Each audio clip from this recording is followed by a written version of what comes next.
Imagina que estás parado en la banqueta de una calle de la Ciudad de México. Es una mañana cualquiera de 1973. El aire huele a tortilla recién hecha, a diésel de los camiones que pasan tronando, a tierra mojada de algún regador que alguien acaba de apagar. Los niños van caminando a la escuela con sus uniformes bien planchados. Las señoras salen con su canasta al mercado. Los papás ya se fueron temprano al trabajo, como siempre, sin queja y sin pregunta. Pero hay algo que tal vez no notabas entonces, algo que hoy con los años se ve con más claridad. En esa banqueta, en esa calle, en esa colonia, había señales muy precisas de quién tenía más, de quién vivía diferente, de quién era, en pocas palabras, rico. Y lo que vas a escuchar en este video te va a regresar a ese tiempo, a esos detalles que tú veías en casa de alguien más, y que tu cuerpo, sin que nadie te lo explicara, ya sabía exactamente lo que significaban. Porque en el México de los 70, ser rico no se declaraba. Se veía, se olía, se notaba en cosas tan concretas que no había manera de equivocarse. Y eso es lo que vamos a recorrer hoy, juntos. Para entender lo que significaba tener en el México de aquella época, primero hay que entender lo que era no tener. México vivía en los años 70 lo que muchos economistas llamaban después el milagro mexicano. El país crecía. Las ciudades se llenaban de gente que llegaba del campo buscando una vida mejor. Las fábricas producían. Las obras se construían. Pero ese crecimiento no llegaba parejo. Nunca llegó parejo. La gran mayoría de las familias mexicanas vivían apretadas. No con lujos, no con sobras. Vivían contando los pesos de la quincena, contando las tortillas del desayuno, contando los días para que volviera el marido del turno de la tarde. Una familia de clase trabajadora en esos años podía ganar entre 70 y 150 pesos a la semana. El salario mínimo rondaba los 4 pesos con 50 centavos por día. Con eso se compraba el mandado, se pagaba la renta, se mandaba a los chamacos a la escuela. Y si sobraba algo, que no siempre sobraba, se guardaba con mucho cuidado para lo que se ofreciera. Las casas de la mayoría eran casas chicas, cuartos de vecindad en muchos casos, donde una familia entera vivía en 2 habitaciones, una cocina de petróleo, una cama matrimonial donde dormían los papás y los hijos acomodados como podían, en catres, en petates, en colchonetas sobre el piso. No había agua caliente en muchos hogares.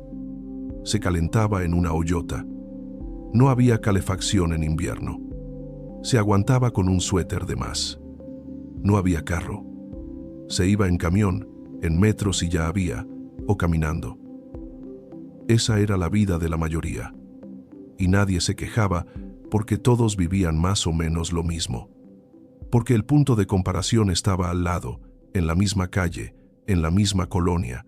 Es menor que numeral 1. 5 numeral es mayor que, pero había otra gente. Gente que vivía distinto. Y esa diferencia se notaba desde la primera mirada. El primer símbolo, el más visible de todos, era también el más ruidoso. Tener carro propio en el México de los 70 era otra cosa. No cualquier carro, aunque fuera uno solo. El simple hecho de tener un automóvil en la familia te separaba de la gran mayoría. ¿Recuerdas cómo se sentía cuando llegabas a casa de alguien y en la cochera había un carro? No importaba si era un bocho viejo y medio destartalado. Significaba algo. Significaba que esa familia había podido. El Volkswagen Sedán, el famoso bocho, era el más común entre quienes apenas podían darse ese gusto. Básico, sin lujos, sin radio muchas veces, sin calefacción. Pero era un carro. Y tenerlo ponía a esa familia en otro nivel. Un bocho nuevo en esos años costaba alrededor de 20,000 pesos. Con un salario mínimo, Un trabajador necesitaba años de ahorro completo, sin gastar en nada más, para juntar esa cantidad. Así que quienes tenían carro, tenían algo que la mayoría solo miraba de lejos. Pero había carros, y había carros. Si en la cochera había un Datsun 510, uno de esos sedanes japoneses que llegaron a México a principios de los 70 con su diseño europeo y su motor suave, ya hablaba de una familia con recursos de verdad. Era un carro que no todo mundo se podía dar. Y si lo que había era un Chevrolet Impala, uno de esos carrones americanos grandes, pesados, con asientos de vinil color café o verde, con el cofre largo y el medallón cromado brillando al sol, entonces ya no hablabas de clase media. Hablabas de gente con dinero de verdad. Y encima de todo eso, si la familia tenía 2 carros, uno para el papá y otro para la mamá, eso ya era cosa de otro mundo para la mayoría de los mexicanos. Los niños lo sabían. No hacía falta explicarles nada. Llegabas a la escuela y veías quién bajaba de qué. Quién venía en camión con la mochila bajo el brazo y quién bajaba de un carro bien lustrado con el papá manejando. Eso no se olvidaba. Pero si el carro era el símbolo que se veía en la calle, había otro que se veía desde adentro de la casa. Desde la sala, para ser exactos, el televisor. Y no cualquier televisor. El televisor a color. México fue pionero en la televisión a color, gracias al genio de Guillermo González Camarena, un mexicano que patentó su propio sistema de televisión a color desde 1940. El país tuvo transmisiones en color desde 1963, antes que muchos países desarrollados. Pero una cosa era que la señal existiera y otra muy distinta era tener el aparato para recibirla. A principios de los 70, la gran mayoría de los hogares mexicanos todavía tenían televisor en blanco y negro. Sí tenían, porque había muchas familias que no tenían ninguno, y que iban a casa del vecino a ver El Chavo o la novela de la tarde, como si fuera fiesta, con sillitas que se arrimaban y palomitas que compartían. El televisor a color era otro nivel. Era un mueble grande, de madera barnizada, con su pantalla abovedada. Sus perillas de plástico para sintonizar y ajustar el color es menor que numeral 0. 5 numeral es mayor que y tenía un lugar especial en la sala. No cualquier lugar. El mejor lugar. Con su carpetita tejida encima y un florero con flores de tela al lado. ¿Recuerdas cuando ibas a casa de alguien y te daban cuenta de que su tele era a color? Había algo que cambiaba en cómo veías ese lugar, esa sala, esa familia. El televisor a color era la pieza central. Era lo que se ponía para impresionar a las visitas. Era lo que los niños presumían en la escuela al día siguiente de ver algo especial. Y mientras en unos hogares se veía el noticiero en un aparato chico en blanco y negro, con la imagen que se movía y había que ajustar la antena con la mano, en otros hogares, la familia entera veía el mismo noticiero, en colores vivos, sentados en su sillón de sala, con la luz apagada para que se viera mejor. Esa diferencia era enorme, y todos la sabían. Luego estaba la línea telefónica. Hoy suena a cosa menor. Hoy cualquiera tiene un teléfono en el bolsillo. Pero en el México de los 70, tener teléfono en casa era un privilegio que no llegaba a todos. Instalar una línea telefónica costaba dinero, tiempo, y además había que esperar. Mucho tiempo. A veces años. Porque las líneas no alcanzaban para todos y había lista de espera. Las familias sin teléfono, que eran la mayoría, mandaban razón por medio de un vecino, o iban a buscar a la persona directamente, o esperaban carta. Si alguien de la familia tenía una urgencia y necesitaba comunicarse, es menor que numeral 0, 5 numerales mayor que tenía que ir a buscar un teléfono público, o pedir el favor al vecino que sí tenía, y esperar turno, y bajar la voz, para que no escucharan de qué hablabas. Tener teléfono propio en casa significaba que podías llamar cuando quisieras, que la gente te podía llamar a ti, que eras de los que tenían número. Y ese número se daba con cierto orgullo. Llámame, ya tenemos teléfono. Era una frase que se decía con la cabeza un poco más alta. En unos minutos vamos a hablar de algo que tal vez no esperabas en esta lista. Algo que hoy parece elemental, pero que en los 70 marcaba una diferencia enorme entre las casas de México. Pero antes de seguir, quiero preguntarte algo. ¿Recuerdas cuál de estas cosas había en tu casa cuando eras niño? Y en la casa de alguien a quien admiraras o envidiaras un poco, ¿qué había que en la tuya no estaba? Esos recuerdos son los que hacen que estas historias valgan la pena, porque son memoria viva, y la memoria viva no se pierde. Había otra cosa que separaba a las familias en el México de los 70 y que tenía que ver con algo tan cotidiano como dónde vivían y cómo era su casa. No hablamos solo de casa grande o casa chica, hablamos de fraccionamiento. Vivir en un fraccionamiento en aquella época era una señal muy clara. Fraccionamientos como los que se abrieron en la Ciudad de México, en Guadalajara, en Monterrey, con sus calles bien trazadas, sus camellones con árboles, sus jardines al frente de cada casa. Lugares donde las casas tenían cochera, patio trasero, sala de estar y comedor separados. Eso era diferente. Muy diferente a la vecindad, al cuarto de azotea, al departamento rentado con el baño compartido en el pasillo. Y dentro de esas casas había cosas que también hablaban, que contaban la historia sin necesidad de palabras. El refrigerador nuevo, no el que venía de segunda mano con la puerta que cerraba a medias. La lavadora eléctrica, que en muchos hogares era cosa impensable porque la ropa se lavaba a mano en el lavadero de cemento con un tabo de agua y jabón en pasta. El boiler de gas para tener agua caliente cuando quisieras, a cualquier hora, sin calentar nada. Las casas ricas tenían cuarto de servicio. Eso también era señal.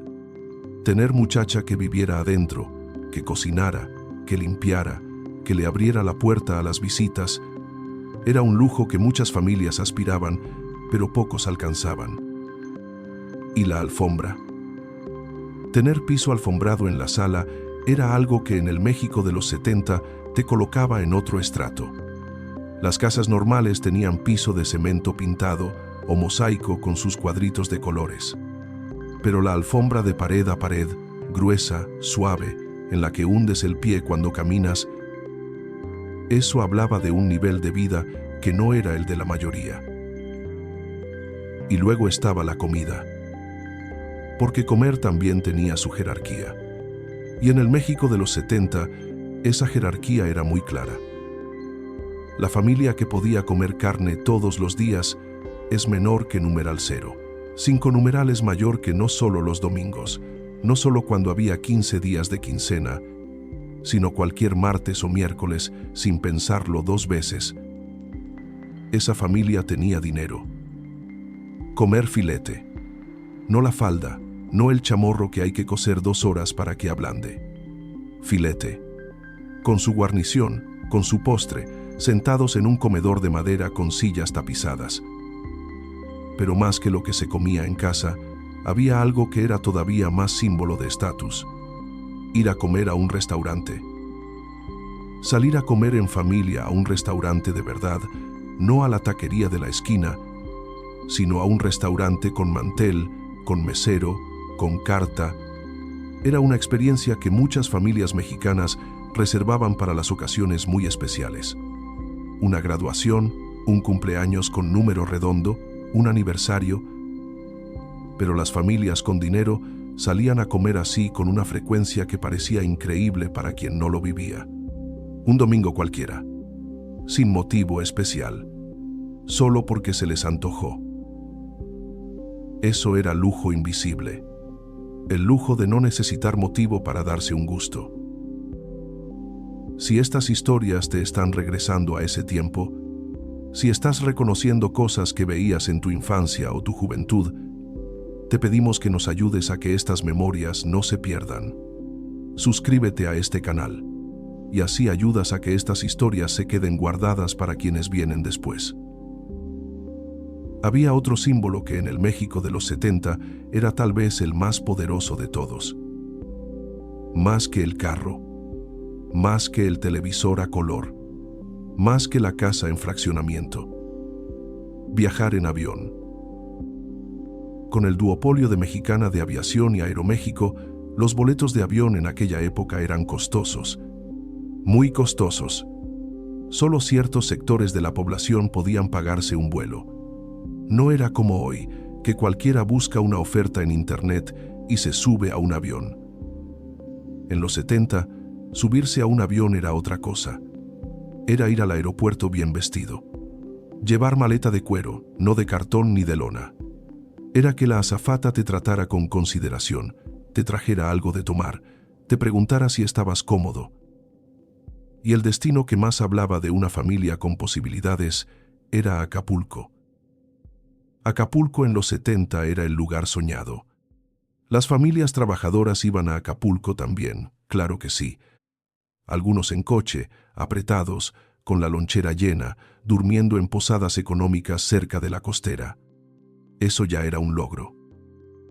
Pero ir a Acapulco en avión, hospedarse en el Las Brisas con sus casitas rosadas y su piscina privada con vista al mar, pedir el desayuno por teléfono desde la habitación, eso era otra realidad completamente diferente. Y si no era Acapulco, era irse al extranjero. Ir a Estados Unidos de vacaciones, a Los Ángeles, a San Antonio, a Nueva York. Regresar con maletas llenas de cosas que no se conseguían en México. Ropa de marcas, aparatos eléctricos, chocolates de colores en cajas con fotos de personajes que los niños reconocían por la televisión. Eso que se llamaba el pasón o el borrego. Comprar allá para traer acá. Regalar. Distribuir. Que quedara claro que se había ido. Porque en esa época, haber viajado al extranjero era una credencial social. No todo mundo podía presumirla. Había también símbolos más pequeños, más cotidianos, pero igual de poderosos a los ojos de quien los veía. La ropa importada. En el México de los 70, conseguir ropa de marca americana o europea no era tan sencillo. No había los centros comerciales que hay hoy, no había tiendas de cadenas internacionales en cada esquina. Usar unos zapatos de cuero bueno, una camisa de tela fina que no fuera de las que se ponían tiesas con el sudor, llevar una bolsa de piel de verdad, eso se notaba. Lo notaban las señoras en el mercado, lo notaban los compañeros de trabajo, lo notaban los vecinos desde la ventana. Y los niños que llegaban a la escuela con ropa más fina que la del uniforme ordinario, con sus zapatos bien boleados que brillaban, con su lunch de comida preparada en casa, en lugar del taco envuelto en papel de estraza, esos niños también llevaban una etiqueta invisible, una que nadie ponía en voz alta pero que todos leían. Luego estaban los colegios de pago. En el México de los 70 había escuelas públicas y había colegios privados. Las escuelas públicas eran buenas en general. Muchos mexicanos de aquella generación recibieron una educación sólida en escuelas del gobierno. Pero el colegio privado, el colegio de padres, como se decía, era otra señal. Significaba que los papás podían pagar mensualidad, que escogían dónde mandaban a sus hijos, que tenían esa libertad. Y encima de eso estaba la universidad. El sueño de muchas familias era que sus hijos llegaran a la universidad. Pero había universidades privadas y entrar ahí era una declaración. No de inteligencia, sino de posibilidades económicas. El hijo del médico, del licenciado, del empresario con su industria pequeña o mediana, iba a un colegio privado, llegaba a la universidad privada y desde ahí construía una vida que lo diferenciaba todavía más de la mayoría. Pero en todo esto hay algo que vale la pena decir con cuidado. Porque el México de los 70 no era solo esa brecha.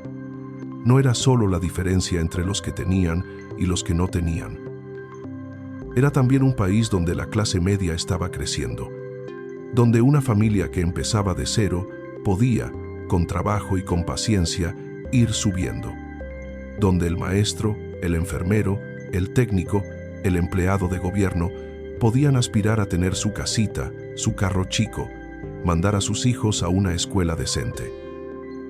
Era un México con mucha desigualdad, sí, pero también un México donde la movilidad existía, donde el esfuerzo tenía sentido, donde el que se ponía a trabajar duro podía ir mejorando, poco a poco, año con año.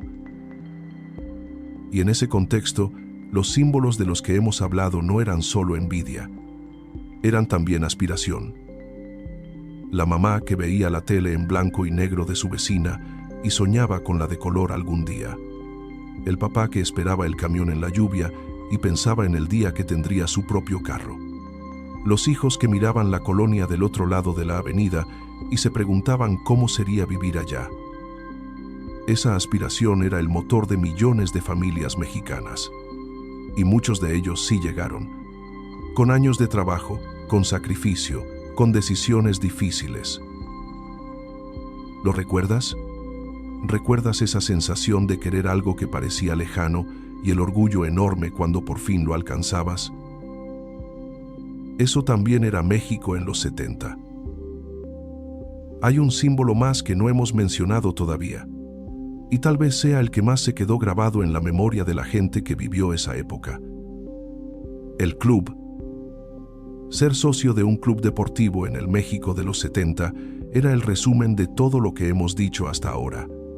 Era el símbolo por excelencia del que había llegado. Clubs como el Club de Golf México, el Deportivo Chapultepec, el Club Campestre en distintas ciudades del país. Lugares donde las familias pasaban sus domingos en albercas limpias, con jardines cuidados, con canchas de tenis y restaurante incluido. Donde los niños aprendían a nadar con instructor. Donde los papás jugaban golf o frontenis con sus socios. Donde las mamás tomaban su café de la tarde con amigas bien vestidas. Y había cuotas de membresía, listas de espera, cartas de recomendación. No cualquiera entraba. No porque lo prohibieran en papel, sino porque los costos solos eran suficiente filtro. El niño que iba al club los domingos y el niño que se bañaba en la pipa de agua que pasaba por la colonia vivían en el mismo México. Hablaban el mismo español. Cantaban el mismo himno nacional los lunes en la escuela.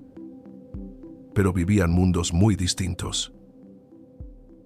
Y todo esto que hemos descrito hoy, estos símbolos, estas diferencias, esta brecha que se veía y se sentía en la vida cotidiana del México de los 70, no desapareció de un día para otro. La crisis de 1976, cuando el peso se devaluó por primera vez en décadas, sacudió a muchas de esas familias que habían alcanzado algo. El televisor a color que se había comprado a crédito de pronto pesaba más. El carro que se había adquirido con esfuerzo necesitaba gasolina que costaba más.